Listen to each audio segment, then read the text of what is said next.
안녕하세요. 디자인 싱킹 퍼실리테이터 김현주입니다. 반갑습니다. 5가지 내용으로요. 디자인 싱킹에 대해서 왜 디자인 싱킹이 중요한지, 어떤 내용으로 진행이 되는지, 그리고 디자인 싱킹으로 일한다는 건 어떤 건지에 대해서 여러분과 이야기를 나누고자 합니다. 저는 현재 공감나무 디자인 연구소의 대표로 있으며 과거 HR도 출신의 현재 디자인 싱킹 퍼실리테이터입니다. 제가 하고 있는 강의 주제는 창의적 문제 해결과 비즈니스 프레젠테이션 혹은 사내 기업가 정신과 벤처 정신 등을 강의하고 있고요. 자, 선생님들 어떻게 생각하세요? 일이란 뭐라고 생각하십니까? 우리는 일을 통해서 만난 사이입니다. 내가 생각하는 일의 컨셉과 다른 사람이 생각하는 일의 컨셉은 다를 수 있습니다. 목표 달성을 위한 문제 해결의 과정이라고 생각을 합니다. 작은 문제, 큰 문제, 이러한 문제들을 해결함으로써 결국 너와 내가 이루고자 하는 문제 해결의 과정인 거죠.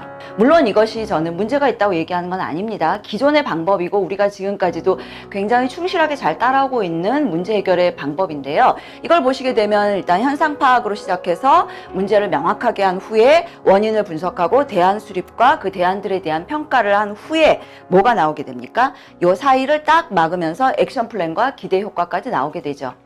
그리고 이러한 논리적인 접근 방법에 대해서 우리는 그 내용에 있어서 미시적으로 빠진 것이 없는지, 내가 주장하려고 하는 게 들어가 있는지, 결재권자를 납득시킬 수 있는 근거가 있는지, 그리고 합리적으로 내용의 흐름이 잘 구성이 되어 있는지, 이러한 것들을 통해서 우리가 검증을 하게 됩니다. 그런데 여기에 혹시 빠진 게 있지 않을까? 그런 생각을 한번 해봅니다. 사람이 빠진 건 아닐까요? 사람을 중심에 놓고 디자인 싱킹으로 문제 해결을 바라보게 되면 사람을 가운데 둔 후에 공감하고 진짜 문제를 찾아서 그리고 시각화하고 배우기 위해서 실패한다라고 하는 것. 그리고 아까 처음에 보셨던 요 사이를 딱 막는 것이 아니라 끊임없이 순환 반복된다라고 하는 것을 보실 수 있을 겁니다. 더 이상 과거의 문법이 통하지 않는 시대가 되었기 때문입니다. 보시는 에어비앤비는 방 하나 없이, 객실 하나 없이 호텔 업계의 1위가 되었죠. 지금까지 우리가 생각하지 못했던 그러한 비즈니스 모델이 성공하고 있고요. 그리고 기술이 어느 영역까지 우리 인간을 대신해서 발전할지 아무도 모르는 상황입니다. 지금으로부터 1500년 전에 중세시대의 농부가 살고 있었습니다. 어느 날 이 농부가 마녀에게 저주를 받아서 500년 동안 잠이 들었습니다. 그리고 1500년에 콜럼버스 선원과 함께 미국 대륙을 발견하러 가게 되었어요. 이 사람은 살 수 있을까요? 500년 전과 500년 후에 그 상황이 달라졌음에도 웬만하면 살 수 있었을 겁니다. 큰 차이 없거든요. 복식이라든지 아니면 말이라든지 생활습관, 문화에 큰 차이가 없기 때문에. 거기서 또 마녀에게 저주가 걸렸어요. 500년 뒤에서 잠에 깨었습니다. 이 선원은 과연 살 수 있을까요? 아마 살기 어려웠을 겁니다. 자기는 지옥에 떨어졌다고 생각을 하게 되겠죠. 디자인 싱킹으로 우리가 문제를 해결해야 된다라고 하는 거죠. 왜냐하면 불확실성과 복잡성이 높아지고요. 그리고 어떠한 과거에 해왔던 대로 했을 때 그것이 더 이상 받아들여지지 않고 있기 때문에 우리는 더 이상 데이터에 의존해서, 즉 여기에서 말하는 데이터는 빅데이터와 같은 개념은 아닙니다. 그것보다는 합리적으로 이럴 거야 라고 생각하는 스토리텔링이 더 먹히는 시점이 되었기 때문에 우리는 디자인 싱킹으로 문제를 해결해야 된다라고 하는 겁니다. 디자인 싱킹에 대해서 생각해 보기 전에 먼저 디자인이라는 걸 한번 생각해 볼게요. 디자인의 어원은 라틴어로 데시그나레라고 합니다. 디자인이란 결국 기존의 어떠한 이미지나 형상에서 이탈해서 새로운 걸 만들어낸다라고 하는 겁니다. 즉, 디자인은 우리가 생각하고 있던 것처럼 협소하게 디자이너들의 작업을 의미하는 것이 아니라 우리가 무언가를 새롭게 만들어내는 것, 그게 디자인이고요. 정의를 소개하자면 디자인은 현재 상태를 더 나은 상태로 바꾸는 것을 의미합니다. 공감을 바탕으로 해서 문제를 해석하고 협업을 통해서 창의적 혁신을 촉진하는 마인드셋입니다. 굉장히 다행스러운 일이 아닌가요? 마인드셋이라고 정의를 내려주었기 때문에 굉장히 마음 편하게 다각도로 접근할 수 있다고 생각을 합니다. 다양한 과제를 해결할 수 있는 방법론이기도 합니다. 협소하게는 제품에서부터 공간, 서비스, 경험, 그리고 시스템에 이르기까지 굉장히 많은 과제를 해결하는 방법론으로도 사용이 될 수 있습니다. 디자인 싱킹은 실패를 대하는 태도를 바꿔주는 하나의 마인드셋입니다. 이거는 구글 X의 프로젝트입니다. 구글 X가 실제로 성층권으로 벌룬을 헬륨 위성을 띄어 올려서 인터넷이 되지 않는 곳에 인터넷을 되게 만든다라고 하는 프로젝트를 하고 있는데요. 구글 X에서 실패를 대하는 태도는 굉장히 빨리 그리고 합리적으로 실패했다고 판단이 되면 모두가 축하해 주는 거죠. 가능성이 없는 프로젝트를 빨리 포기하고 다른 프로젝트로 넘어갈 수 있기 때문에 그만큼 실패를 환영하는 그런 분위기입니다. 사실 실패에 대해서 굉장히 위축되고 숨기려 하고 그런 자세를 가지고 왔고 그런 태도를 지니고 있었는데요. 디자인 싱킹에서는 괜찮아. 첫 번째 프로토타입이야 라고 그 실패를 인정하고 받아들여 준다라고 하는 겁니다. 실패를 대하는 태도를 바꿔줄 수 있다라는 점에서 저는 디자인 싱킹이 굉장히 훌륭한 우리들에게 도구가 되고 도움이 될 수 있을 거라고 생각을 합니다. 자, 디자인 싱킹은요, 마인드셋이라고는 하지만 어쨌든 툴이기 때문에 프로세스로 진행이 된다라고 보실 수 있습니다. 물론 이 프로세스들은 구분이 명확하게 되는 건 아니고요. 서로 섞이기도 하고 되돌아가기도 하고 한 번에 여러 개가 진행이 되기도 합니다만 편의상 순서대로 설명을 드리면 첫 번째 공감을 바탕으로 해서 진짜 문제를 찾은 후에 해결하기 위한 솔루션을 찾아서 그거를 빨리 한번 시도해보고 그거를 테스트해서 피드백을 받은 후에 다시 공감, 문제 정의, 아이데이트 단계를 반복하는 것을 의미합니다. 공감 단계를 한번 볼까요? 로버트 카파의 유명한 말입니다. 당신의 사진이 만족스럽지 않다면 충분히 다가가지 않은 거죠.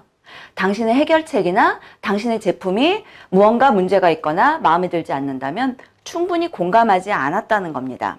불편과 어려움을 내가 깊이 헤아려 주는 것을 이야기합니다. 디자인 싱킹에서의 공감은 무엇을 알고자 하는 걸까요? 이 세 가지, 표면적인, 너도 알고 나도 알고 그도 알아요. 모두 알고 있는 표면적인, 그리고 그 사람이 미처 자각하지 못하고 있는 내면에 숨어있는 욕구, 그리고 몰랐던 새로운 욕구를 찾아내는, 그래서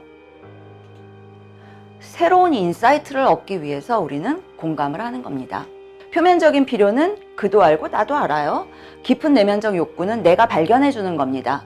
그리고 세 번째 새로운 욕구는 고객도 전혀 몰랐고 나도 전혀 몰랐었어요. 우연한 기회에 알게 되는, 그리고 그 사람이 원할지 안 원할지도 몰랐던 그러한 욕구입니다. 즉 다시 말해서 드러나고 암시적이고 기능적이고 정서적인 이 네 개의 축으로 보았을 때 우리가 흔히 파악하기 쉬운 것은 이 설명이 가능하고 명시적인 그러한 원치였습니다. 그런데 이런 공감을 통해서 우리는 인사이트, 즉 암시적이고 드러나지 않고 정서적인 부분에 굉장히 깊이 관여하고 있는 인사이트를 얻게 되는 겁니다. 두 번째 단계는 바로 문제 정의입니다. 디자인 싱킹에서는 문제라는 용어를 굉장히 많이 사용합니다. 문제는 우리가 흔히 알고 있는 것처럼 프로블럼의 개념이라기보다는 당신이 무엇을 원하고 있나요? 라고 하는 니드 혹은 원치에 가깝다고 볼 수 있고요. 인사이트를 통해서 내가 문제를 다시 한번 확인하고 진짜 문제를 발견하는 것, 이것이 디자인 싱킹에서의 문제 정의입니다. 우리가 흔히 얘기하죠. 쓰레기가 들어가면 쓰레기가 나온다고. 제대로 된 문제 정의가 되지 않으면 제대로 된 해결책이 나올 수 없습니다. 자, 세 번째 단계는 바로 아이디어 내기입니다. 아이디어는 창의적으로 문제를 해결하기 위해서 솔루션을 내는 걸 의미하고요. 실제로 아이디어 창립자인 데이비드 켈리가 했던 말, 위대한 생각을 하고 싶다면 먼저 많은 아이디어를 내라는 말을 드리고 싶습니다. 그리고 아이디어를 낸다라고 하는 것은 실제로 이 디자인 싱킹의 더블 다이아몬드 프로세스에서 발산의 단계라고 보실 수 있습니다. 더블 다이아몬드는 발산과 수렴을 반복하면서 우리의 문제 해결까지 가게 되는 과정이고요. 이 디자인 싱킹에는 프로블럼 단계에서의 발산과 수렴, 그리고 솔루션 단계에서의 발산과 수렴입니다. 다음으로는 프로토타이핑입니다. 프로토타입이라고 하는 것은 아이디어를 시각화해서 손에 잡히는 구체적인 무언가로 만들어내는 겁니다.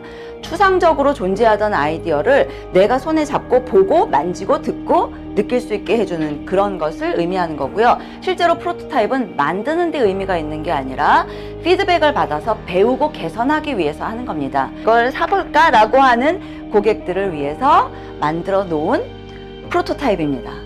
어처구니 없죠. 상품 진열대입니다. 하지만 이 위에다 우리가 이렇게 얹어 놓음으로써 고객은 뭐라고 생각하죠? 침구와 이불이 침대 위에 놓여 있다고 생각하게 되죠.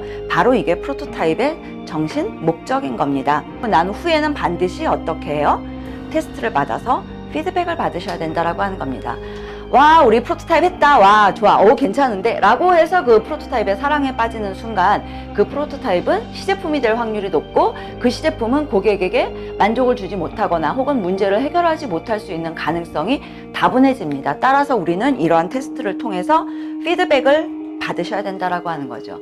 피드백은 다양한 형태로 받을 수 있습니다. 여러 가지 방법이 있을 수도 있지만 구체적으로 고객이 좋아했던 것, 개선해야 된다라고 얘기했던 것, 혹은 고객이 제시했던 또 다른 문제점, 혹은 이 부분은 이렇게 바꿨으면 좋겠어요 라고 하는 고객 입장에서의 개선책, 요렇게 받아보시게 되면 일목요연하게 정리를 해보실 수 있습니다. 디자인 싱킹에 대해서 왜 디자인 싱킹이 중요한가, 디자인 싱킹이란 무엇인가, 마인드셋에 대한 이야기와 프로세스에 대한 이야기를 나누어 보았습니다. 디자인 싱킹이 인간 중심으로 사람을 가운데다 두고 공감을 바탕으로 해서 진짜 문제를 찾아서 새롭게 프로토타입을 만들어서 배우기 위해서 그것을 테스트해보는 이런 과정을 거쳐서 끊임없이 반복됨으로써 고객에게 와우 포인트를 주는 것이라고 그렇게 정리를 해볼 수 있겠습니다. 실패를 대하는 태도, 이거는 어디 가서나 제가 이야기를 하는 건데요. That's okay.